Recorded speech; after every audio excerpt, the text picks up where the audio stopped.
¿Alguna vez te has sentido abrumado tratando de entender el mundo financiero? Es un tema complejo con tanta información dando vueltas. Exacto, por eso en The Deep Dive buscamos las ideas más importantes y te las presentamos de forma digerible. Sí, hoy nos sumergiremos en un libro, bueno, extractos de un libro. Ajá, analizaremos lo que el autor llama falso. Dinero falso, maestros falsos, activos falsos. El objetivo es darte las herramientas para que puedas moverte con más seguridad en el mundo financiero actual. Y para ponernos en contexto, estos extractos son de un libro publicado en 2019. Exactamente, justo antes de que el autor, bueno, él anticipaba la gran crisis financiera. Hablaba incluso de billones de Sí, dólares. sí, así que mientras exploramos sus ideas, tengamos en cuenta esa perspectiva. De acuerdo. Bueno, el libro comienza con una dedicatoria a Mona Gambetta. Parece que ella fue un gran apoyo durante el proceso de escritura, especialmente porque el libro pasó por muchas revisiones. Claro, el mundo cambiaba. El concepto de dinero falso evolucionaba. Y tener a alguien ahí para apoyarte en ese proceso debe haber sido invaluable. Sí, sin duda. Y justo después de la dedicatoria, el autor explica su motivación para escribir este libro. Y para crear el juego cash flow. Sí, su objetivo es preparar a la gente común, no a las élites académicas, como él dice. Ajá, gente como tú y como yo. Exacto, para que podamos sobrevivir, prosperar y hasta hacernos ricos. Después de la caída financiera que él preveía, Una misión bastante ambiciosa. sin duda. Y hablando de cosas ambiciosas, el autor comparte una historia personal de 1966, cuando tenía 19 años. Estaba en un barco de camino a Vietnam. Y bando bombas, nada menos. Sí, pero el punto clave llega en 1971, cuando recibe una carta de su padre rico. Esa figura tan importante en sus libros. Exactamente. La carta le avisaba sobre Nixon sacando al dólar del patrón oro. Y le decía, ten cuidado, el mundo está a punto de cambiar. Una frase bastante impactante. Sin duda. Entonces, en 1972, el autor busca respuestas en el Wall Street Journal. Es curioso cómo este cambio tan importante recibió tan poca atención. Sí, apenas unas menciones sobre un pequeño aumento en el precio del oro. Y un artículo de alguien, bueno, él lo llama un chiflado, prediciendo que el oro llegaría a $100. $100, imagínate eso ahora. Sería una ganga. Totalmente. Pero el autor no se queda solo con la lectura. No, él decide ir a buscar oro de verdad. Sí, viaja a una aldea en Vietnam en plena guerra. Mientras Estados Unidos abandonaba el patrón oro, él encontraba oro en una choza de bambú. Con una distribuidora de oro, como la llama. Una mujer pequeña, dice, con las encías rojas por mascar nueces de Betel. Sí, una imagen muy vívida. La negociación se termina de forma abrupta, ¿no? Sí, su jefe de tripulación entra en pánico y tienen que salir corriendo hacia el helicóptero. Incluso se topan con algunos animales salvajes en su Skype. Una experiencia que les recordó la importancia de estar preparados. Sin duda. Y después de esta aventura, el autor nos introduce a los conceptos de maestros falsos y activos falsos, Define a los maestros falsos como aquellos que no practican lo que predican. como esos instructores de vuelo que en realidad no saben volar. Exactamente. Y los activos falsos. Bueno, esos son los que te sacan dinero del bolsillo. Ah, sí, como los planes de ahorro para la jubilación. Exacto, como los 4 son un K, las cuentas IARA y las pensiones gubernamentales. Su argumento es que muchos terminarán sin dinero en su jubilación por invertir en esos activos falsos. Que su opinión beneficia principalmente a los ricos. Es una perspectiva bastante polémica. Sí, sin duda. Y luego se pregunta, ¿por qué confiar en las élites solo porque en el dinero dice In God We Trust? Presenta gráficos, aunque no los podamos ver aquí, que muestran la devaluación de las monedas frente al oro Desde 1900 hasta 2018. y cómo ha caído el poder adquisitivo del dólar desde 1913. Es una crítica bastante fuerte al dinero fiduciario. Sí, al no estar respaldado por oro, dice su valor es inestable. Y para ilustrar su punto, el autor nos lleva a la Alemania de 1923, A la época de la hiperinflación en la República de Weimar. con niños jugando en la calle con fajos de billetes sin valor. Una imagen bastante impactante. Sí, y conecta esa hiperinflación con desastres económicos posteriores. E incluso con el ascenso de Hitler. Una conexión bastante directa. Ahora, volviendo a la historia personal del autor, él nos cuenta que su interés por el dinero comenzó muy temprano. En cuarto grado, de hecho. Sí, una pregunta a su maestra lo llevó a conocer a su padre rico, Y se convirtió en su aprendiz desde los 9 años. hasta casi los 30. Un aprendizaje que él valora mucho más que cualquier educación formal. Sí, también menciona a otras figuras influyentes como Ira Buckminster Fuller y Frank Cree. Maestros auténticos, como él los llama. Exacto. Y el autor también destaca una diferencia en la educación que recibió él comparada con la de sus compañeros más ricos. Él y el hijo de su padre rico Iban a escuelas públicas. mientras que los otros iban a escuelas privadas de élite como Hawaii Preparatory Academy y Punahou School. Una clara división educativa. Sí, y hablando de divisiones, el debate sobre el patrón oro sigue vigente. El autor menciona a Ben Bernanke, que lo llama una reliquia bárbara. Y a Jim Rickards, que aboga por su regreso. Dos perspectivas muy distintas. Sin duda. Y el autor también hace un repaso rápido por la historia de las monedas, Desde China hasta el Imperio Romano, pasando por la República de Weimar bajo Hitler. para ilustrar la volatilidad del dinero a lo largo de la historia. Exactamente. Ahora, cambiando de tema, hablemos del riesgo de contraparte. El autor lo explica con el ejemplo de prestarle dinero a un amigo. Si tu amigo no tiene trabajo y ya te debe dinero, el riesgo de que no te pague es alto. Claro, ese es el riesgo de contraparte. Y luego lo aplica a la crisis de 2008. Donde las élites, según crearon instrumentos financieros complejos y riesgosos, Como en los derivados. los famosos Credit Default Swaps o CDS. Para explicar los derivados, el autor usa una analogía con una naranja. La naranja es el activo original, el jugo es un derivado, y el jugo concentrado es otro derivado aún más complejo. Y así, las hipotecas de alto riesgo se agruparon y se vendieron como valores respaldados por hipotecas. Que eran un tipo de derivado. Y luego se crearon los CDS, otro derivado más, para asegurar esos valores. Un sistema muy complejo y opaco.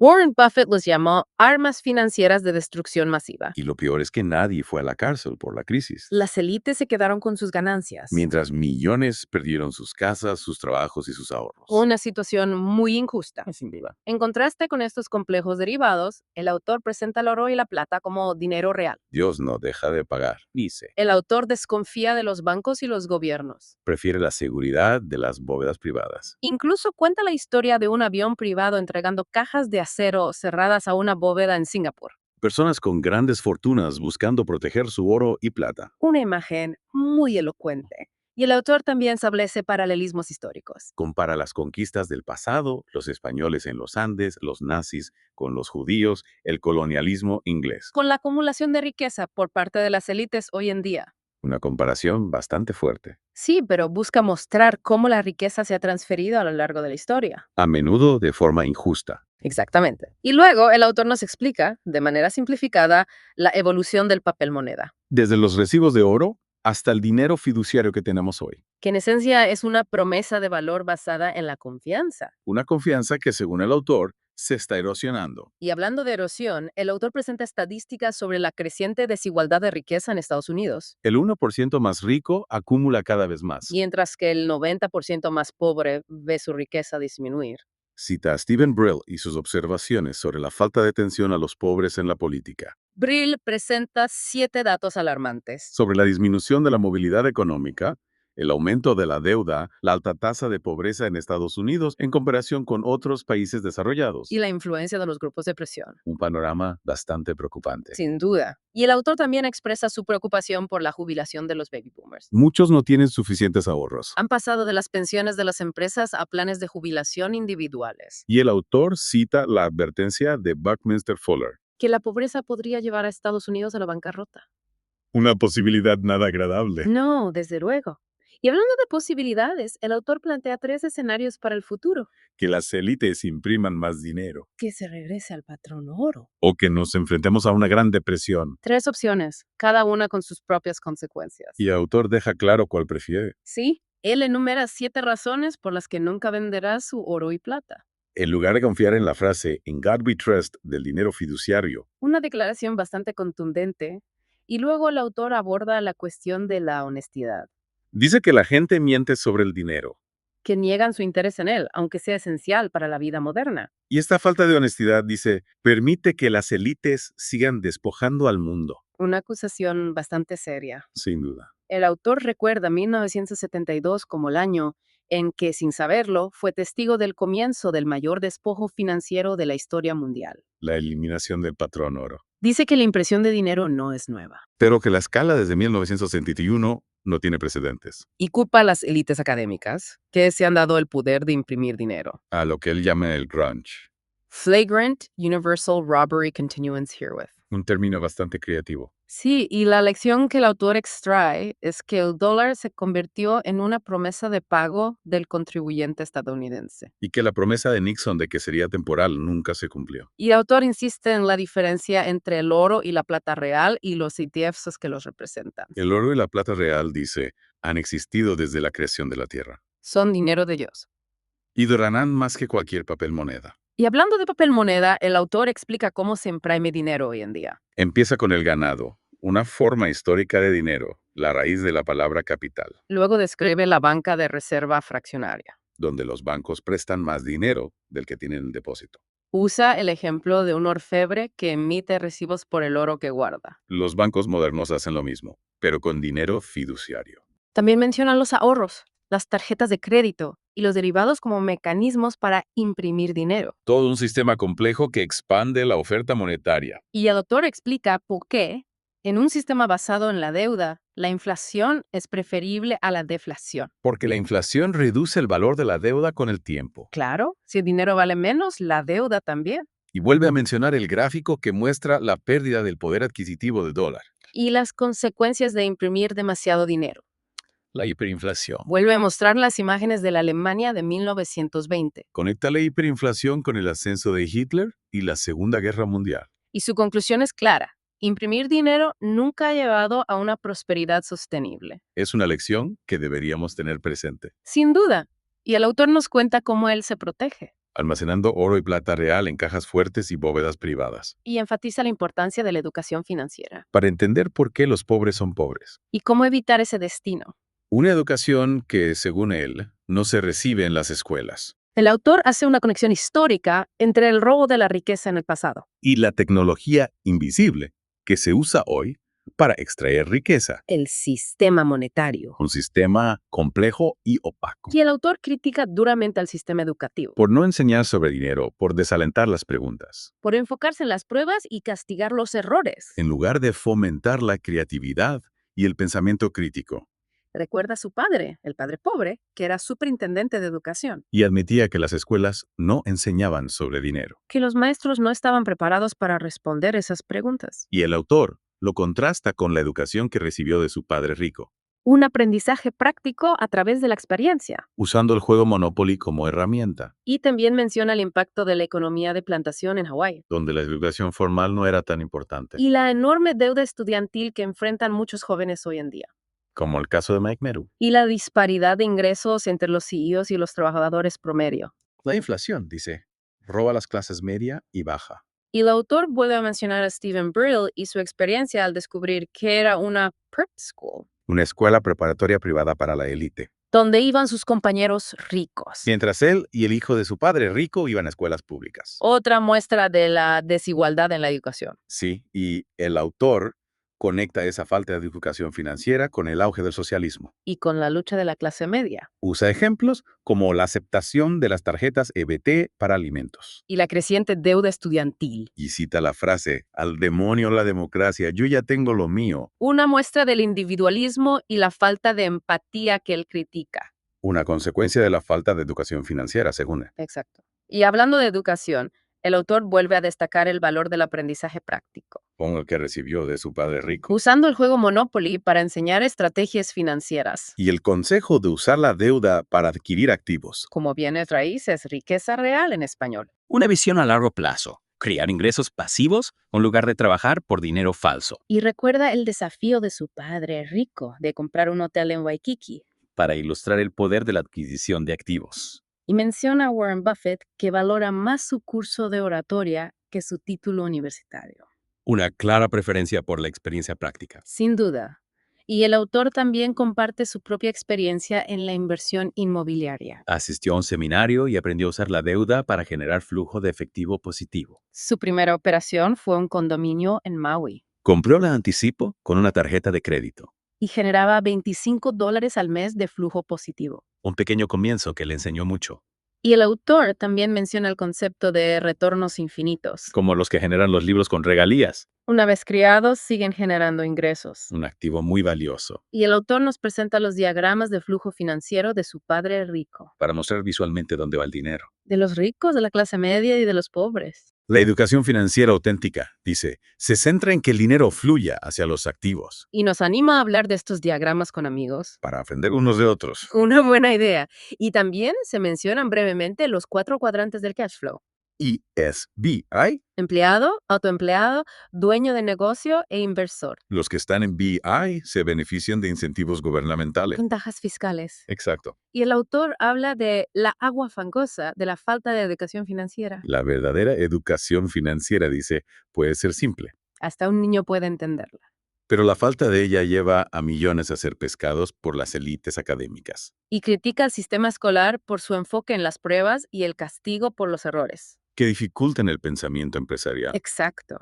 Y el brunch, dice, es difícil de ver porque es dinero. Está en todas partes, pero es invisible. Por eso la transparencia es crucial en las finanzas. Para ver a través de esa agua fangosa. La alfabetización financiera nos permite ver lo que los ojos no pueden. Y la falta de transparencia es una de las principales causas de los colapsos financieros. Sin duda. Y el autor también habla del valor de los errores. Los llama maestros auténticos, Dice que un libro sobre sus propios errores sería muy útil. porque los errores son oportunidades de aprendizaje Cada error nos enseña algo. y contrasta la visión negativa que tenemos de los errores Con la forma en que los bebés aprenden a caminar. a través de prueba y error. Y comparte un ejemplo de un fracaso empresarial que le enseñó mucho. Y cómo el juego cash flow puede usarse para aprender de errores simulados. Una buena herramienta. Sí. Y el autor cita a su padre rico. El miedo de perder produce más perdedores. Y luego habla de la importancia de tener socios honestos. Un buen consejo para cualquier emprendedor o inversor. Sin duda. Y el autor vuelve a hablar de la deuda como una herramienta, Los que están en los cuadrantes E y S la usan para empobrecerse. mientras que los que están en BEE la usan para enriquecerse. Él aprendió en un seminario de bienes raíces a convertir la deuda en patrimonio. Una perspectiva diferente sobre el uso del apalancamiento. Sí, pero que requiere conocimiento y cuidado. Exactamente. Y el autor también habla del desafío de cambiar la mentalidad. Para pasar de los cuadrantes E y SABA. Se necesita educación espiritual y financiera. Y pone el ejemplo de su padre pobre. Que se quedó atrapado en el cuadrante E después de perder su trabajo. Le costó mucho cambiar su mentalidad. Y el autor enumera lo que llama la docena sucia de la educación tradicional. Centrarse en las respuestas correctas, desalentar los errores. No enseñar sobre dinero, no fomentar el trabajo en equipo. Una serie de puntos que, según él, limitan el desarrollo de los estudiantes. Y cita la advertencia de Buckminster Fuller de 1982. Lee que la humanidad se está sumergiendo en una crisis sin precedentes. Que el cambio en la era de la información es invisible. Y su padre rico decía algo similar sobre el dinero en 1971. Que se volvió invisible, Y esto hace que sea más difícil de entender y controlar. sin duda. Y el autor habla del impacto de la tecnología en el trabajo. Los robots, la inteligencia artificial. Están reemplazando muchos trabajos. Lo que podría llevar a una crisis de buenos empleos. Un futuro incierto para el mercado laboral. Sí, y el autor comparte algunas historias personales de dificultades financieras. Para ilustrar los problemas que enfrentan muchas personas hoy en día. Historias que nos recuerdan que no estamos solos en nuestras luchas. Exacto. Y el autor vuelve a hablar de la educación, Reconoce el valor de la universidad para algunos. pero cuestiona su retorno de inversión y la carga de la deuda estudiantil. Y critica la desconexión entre la educación tradicional y el mundo real. La falta de cooperación, de pensamiento crítico. Y cómo la escuela puede tener un impacto negativo en aquellos que no encajan en el modelo. Y menciona el programa de asistencia para el ajuste del comercio, el TEA Comero de Kennedy, Como un intento de abordar el desplazamiento laboral por el comercio. pero que tuvo sus limitaciones. Y el autor compara la situación en Hilo, Hawái. Donde antes había trabajos bien remunerados en las plantaciones de azúcar. Y ahora muchos dependen de las tarjetas CBT para alimentos, Y cita estudios que muestran las bajas tasas de éxito de los programas de reeducación laboral. lo que plantea la necesidad de mejores políticas para ayudar a las personas a adaptarse a los cambios económicos. Sin duda. Y el autor comparte su propio camino hacia la libertad financiera, Se retiró a los 47 años. sin empleo ni pensión. A través del emprendimiento y aprendiendo de sus errores, Creó el juego Cash Flow, publicó Padre Rico, Padre Pobre, a pesar de los rechazos iniciales, apareció en Oprah, coescribió libros con Donald Trump, y predijo la crisis de 2008. una historia inspiradora. Sin duda, Y el autor vuelve a mencionar al grunge, que mantiene su poder a través del sistema educativo. que no proporciona una educación financiera real. Y por eso él y su esposa Kim Crearon el juego Cashflow, para enseñar a la gente a jugar el juego del dinero de forma inteligente. una herramienta para la educación financiera, Exactamente. Y también menciona otros programas de educación alternativa como Year Up y C4Q. que ayudan a las personas a adquirir habilidades para conseguir mejores trabajos. Programas que se adaptan a las necesidades del mercado laboral actual, Y el autor se refiere al libro Big Potential de Sean Acker que critica la educación actual por limitar el potencial de los estudiantes. y por desalentar la cooperación Y el autor compara el trabajo en equipo en el ejército con la falta de cooperación en el mundo corporativo. y dice que el espíritu humano es más poderoso que la mente. Una idea interesante. Sí, que va más allá de la lógica y la razón. Y el autor retoma la definición de activo falso Algo que te saca dinero del bolsillo, y nos introduce a la tercera parte del libro. que se centra en el inminente desastre de la jubilación. Una crisis que el autor considera incluso más grave que los problemas ambientales o el ciberterrorismo. Millones de personas llegan a la jubilación sin ahorros suficientes. Y habla del desmoronamiento de los sistemas de pensiones Si te informes sobre la crisis en California, Nicaragua, Italia. y advierte sobre la posibilidad de que los gobiernos confisquen fondos de jubilación privados. Una posibilidad alarmante. Sin duda. Y el autor enumera los resultados de invertir en activos falsos. Acciones, bonos, fondos mutualistas, ETFs, seguros, efectivo. Una brecha de riqueza cada vez mayor. Un estudio de 2018 predice que el 40% de la clase media caerán en la pobreza en la jubilación. Una perspectiva bastante sombría. Sí, pero el autor ofrece una alternativa. Él se jubiló a los 47 años. Sin empleo ni pensión Lo logró a través del emprendimiento. y aprendiendo de sus errores. Y el autor habla de la diferencia entre pasión y propósito. La pasión puede ser egoísta, mientras que el propósito a menudo implica ayudar a otros. Y describe el camino del emprendedor como un viaje a través del infierno.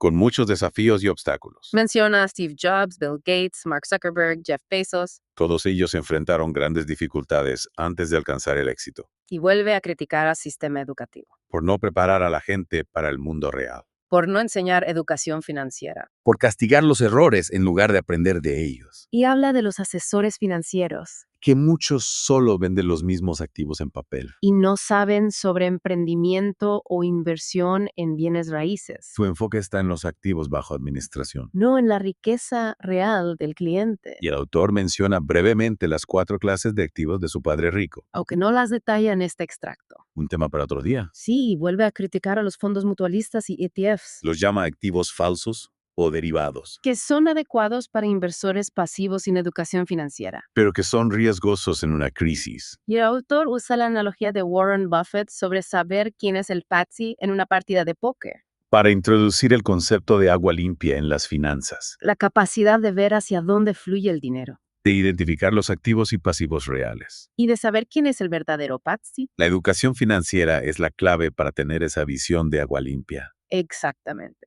Y el autor contrasta a los burócratas con los capitalistas. Los burócratas, dice, suelen ser académicos con inclinaciones socialistas o comunistas. Que controlan el mundo sin tener experiencia real con el dinero. Y menciona La rebelión de Atlas de Ayn Rand. Un libro que explora la lucha entre el individualismo y el colectivismo. Y el autor da ejemplos de los incentivos fiscales que benefician a los ricos Como el caso de Jared Kushner con la depreciación en bienes raíces. y los incentivos para empresas como Amazon que crean empleos. Un sistema que parece favorecer a quienes ya tienen dinero, Y el autor dice que la deuda y los impuestos son herramientas para los ricos pero que requieren educación financiera. y un equipo inteligente de asesores. Cita a Jonathan Blatmack sobre las deducciones fiscales en bienes raíces. Y dice que la deuda estudiantil es un gran activo para el gobierno Desafía el consejo de vivir sin deudas. y anima a aprender a usar la deuda y los impuestos para generar riqueza, Una estrategia que requiere conocimiento y cuidado. sin duda. Y el autor habla de la importancia de nadar en agua limpia. Tener alfabetización financiera. Entender cómo fluye el dinero. Y de los retornos sobre la información que buscan los ricos. Información que no se encuentra en las fuentes tradicionales. Un conocimiento que te da una ventaja en el juego del dinero. Exactamente. Y el autor da consejos para prepararse para la próxima crisis financiera. Recomienda los libros de Jim Rickards, The New Case for Gold y The Road to Ruin. Para profundizar en estos temas, Y menciona la analogía de Rickards del último copo de nieve, que describe una avalancha de deuda que podría llevar al colapso del dólar. y cuestiona si el dinero falso puede evitarlo. Una metáfora poderosa. Y el autor critica a Ben Bernanke. por no ser consciente de las consecuencias negativas de imprimir dinero. Para la gente común, Y el autor se pregunta cómo salirse de la trama citando a Kurt Vonnegut, y sugiere que volver al patrón oro podría ser una solución. un cambio fundamental en el sistema monetario. Y el autor recuerda la advertencia de su padre, Rico.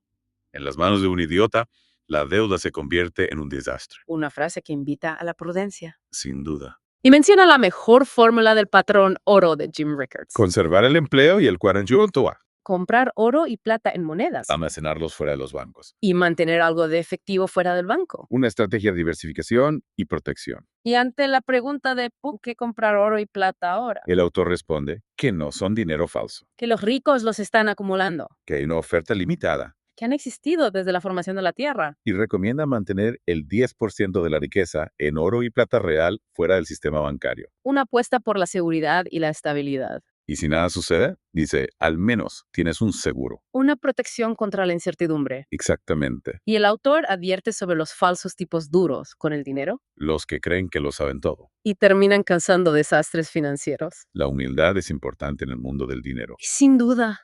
Y el autor habla de los techos falsos que nos ponemos a nosotros mismos. Las creencias limitantes que nos impiden alcanzar el éxito, Miedos, dudas, inseguridades. que hay que identificar y superar. Y el autor dice que la vida no es un cuento de hadas.